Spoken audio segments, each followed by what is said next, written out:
بسم اللہ الرحمن الرحیم۔ السلام علیکم۔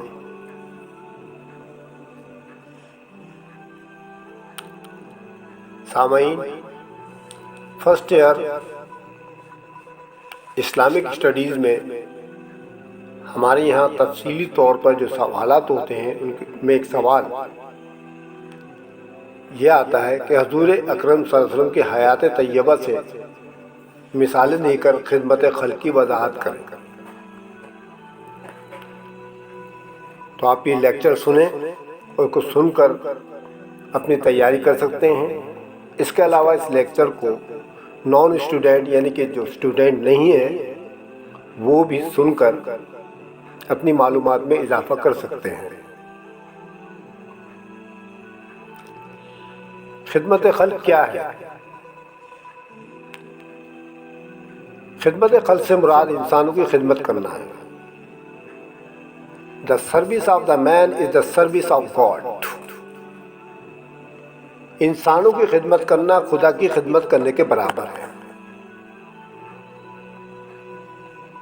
God loves them۔ خدا ان لوگوں سے محبت کرتا ہے۔ Who loves their fellow man؟ جو اس کے بندوں سے محبت کرتے ہیں۔ اور اس کے بندوں سے محبت کرنے کا مطلب یہ ان کی خدمت کی جائے۔ چنانچہ خدمت خلق سے مراد انسانوں کی خدمت کرنا ہے۔ حضور اکرم صلی اللہ علیہ وسلم کا ارشاد ہے، انسانوں میں بہترین انسان وہ ہے جو لوگوں کو زیادہ سے زیادہ نفع دے۔ یہ حدیث ہم پریویس کلاسز میں پڑھ چکے ہیں۔ خیر الناس من ینفع الناس، یہ اس کا ترجمہ میں نے آپ کے سامنے بیان کیا۔ اس کا مطلب یہ ہے یعنی بندوں کی خدمت کریں، ان کو اپنی ذات سے کوئی تکلیف نہ دے، چنانچہ وہ شخص جو ہوگا یا وہ انسان جو ہوگا وہ سب سے زیادہ بہترین انسانوں میں وہ ہوگا۔ خدمت خلق کا تعلق جو ہے حقوق العباد سے ہے۔ جیسے سب لوگ جانتے ہیں کہ حقوق جو ہیں دو طرح کے ہوتے ہیں۔ ایک تو ہوتا ہے حقوق اللہ یعنی اللہ کے حقوق، ایک ہوتے ہیں حقوق العباد یعنی بندوں کے حقوق۔ حقوق اللہ میں چھوٹی سی فہرست ہے جو سب جانتے ہیں، نماز، روزہ، حج، زکوٰۃ، قرآن پاک کی تلاوت اور نیک اعمال۔ جبکہ حقوق العباد کی ایک طویل فہرست ہے۔ حقوق العباد بندوں کے حقوق کو کہتے ہیں۔ جو جتنی زیادہ بندوں کی خدمت کرے گا اللہ تعالیٰ اس کے اتنے ہی درجات میں اضافہ کرتا چلا جاتا ہے۔ جیسا کہ میں نے ابھی پیچھے بتایا کہ اللہ ان لوگوں سے محبت کرتا ہے جو اس کے بندوں سے محبت کرتے ہیں۔ بندوں کی خدمت کرنا ہی دراصل خدا کی خدمت کرنے کے برابر ہے۔ اگر کوئی ہم سے پوچھے کہ کیا ہم اللہ سے محبت کرتے ہیں تو ہم ہاں میں جواب دیں گے، کیونکہ ہم اللہ تعالیٰ سے تو محبت کرتے ہیں نا۔ وہ پوچھے کہ بتائیے کتنی محبت کرتے ہو تو ہم جواب میں کہیں گے کہ ہم اپنی جان سے بھی بڑھ کر اللہ سے محبت کرتے ہیں۔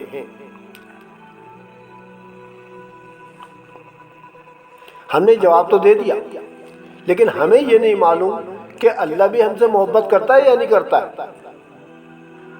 اس سوال کا جواب ہم کس طرح حاصل کریں؟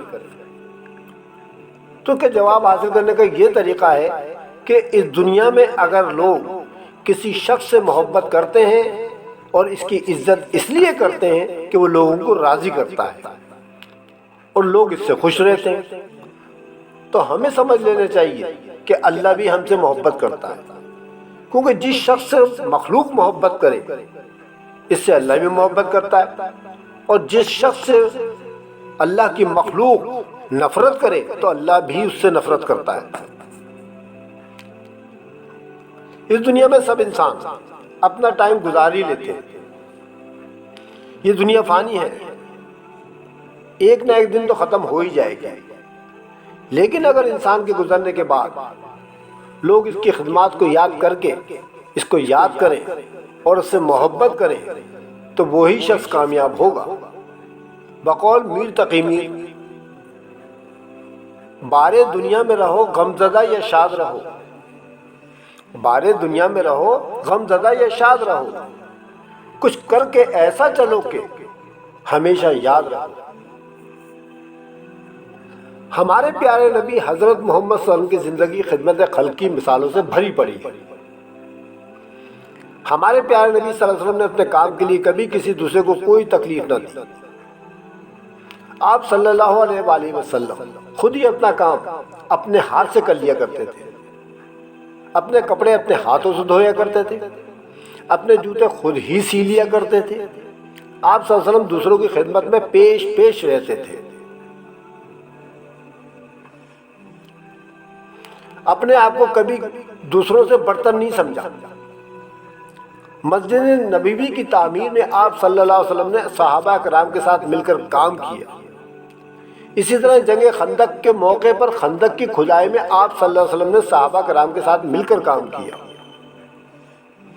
آپ تمام لوگوں کی خدمت کرنے میں کوئی آر یا تکلیف محسوس نہیں کرتے تھے۔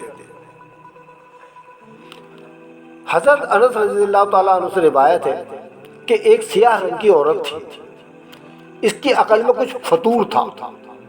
وہ آپ صلی اللہ علیہ وسلم کے سامنے آئی اور کہنے لگی کہ مجھے آپ سے کچھ کام ہے۔ آپ صلی اللہ علیہ وسلم نے فرمایا کہ اے ام فلاح، تجھے مجھ سے کیا کام ہے؟ یہاں تک کہ آپ اس کے ساتھ گئے، اس کا کام نمٹا کر واپس آ گئے۔ ہمارے صحابہ کرام رضی اللہ تعالیٰ عنہ بھی خدمت خلق کا نمونہ تھے۔ حضرت ابو بکر رضی اللہ تعالیٰ عنہ خلیفہ ہونے کے باوجود عورتوں کے گھروں کا پانی بھرا کرتے تھے۔ حضرت عمر فاروق رضی اللہ تعالیٰ عنہ خلیفہ ہونے کے باوجود راتوں کو مدینے کی گلیوں کے چکر لگایا کرتے تھے تاکہ لوگوں کی مشکلات کو معلوم کر کے ان کو دور کر سکے۔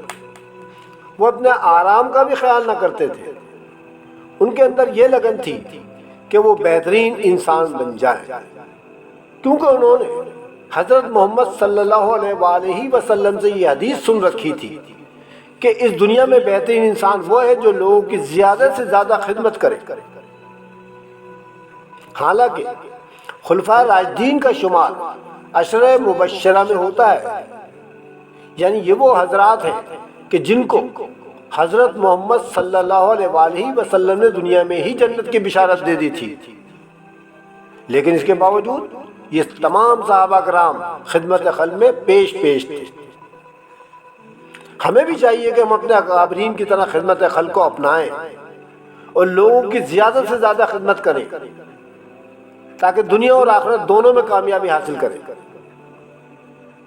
کیونکہ دنیا میں لوگوں کی اگر ہم خدمت کریں گے تو لوگ ہم کو اچھا ہی کہیں گے، جو بڑی عزت کی بات ہے، اور آخرت کی تو بات اور ہی ہے۔ اس میں اللہ تعالیٰ مخلوق کے خدا کی خدمت کرنے کے بدلے میں ہمیں جنت میں داخل کرے گا، جو ایک بہت بڑی کامیابی ہے، یعنی ذالک هو الفوز العظیم۔ ہمیں اگر یہ کامیابی حاصل کرنی ہے تو ہمیں چاہیے کہ زیادہ سے زیادہ لوگوں کی خدمت کریں اور ان کو راضی کریں۔ اگر ہم ان کو راضی کرنے میں کامیاب ہو گئے تو اللہ بھی ہم سے راضی ہو جائے گا اور ہمیں انعام کے طور پر جنت میں داخل کر دے گا۔ اللہ تعالیٰ سے دعا ہے کہ اللہ تعالیٰ ہمیں جو کچھ سنا اس پر عمل کرنے کی توفیق عطا فرمائے اور ہمیں اپنے نیک بندوں میں شمار کر لے۔ خدا حافظ۔